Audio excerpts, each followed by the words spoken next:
Garfield Gordon of UCT Steppers and Tonya Busse of Pacers Running Club emerged the respective winners of the Guardian Group Shine 5K night run, which took place in Kingston on Saturday night.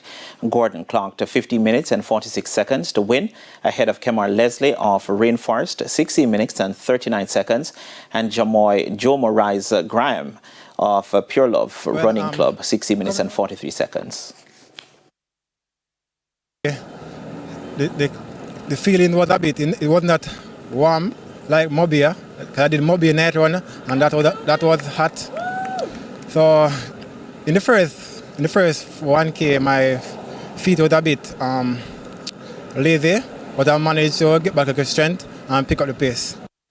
Busse took the female section in 21 minutes and 33 seconds ahead of Giselle James of Papine High School, 22 minutes and 16 seconds, and veteran Elizabeth Mondon, 22 minutes and 42 seconds.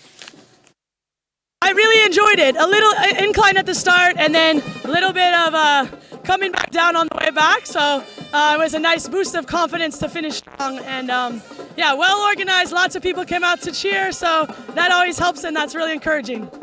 In the 5K walk section, Paula Sinclair of UCT Steppers was fastest overall after winning the female 5K walk in 32 minutes and 58 seconds, while Omroy Samuels of St. Elizabeth Fire won the men's 5K walk in 34 minutes and 56 seconds. Papine High School was crowned the overall champion ahead of Pacers Track Club and Jamaica Public Service. Meanwhile, this year's staging marked the return of the event for the first time since 2019, and the second leg of the event will take place in Montego Bay on May 24. We started with setting a modest target of 4,000 persons. We exceeded our target. We can see that the turnout has been very good and persons are having a fantastic time. Lots of music on the road, lots of fun in the park and everything. So I want to congratulate Guardian Group for coming again with a wonderful road event as we really try to help work causes and foster a healthy lifestyle running. And with that, we take a break on Primetime Sports Monday, but more on the other side.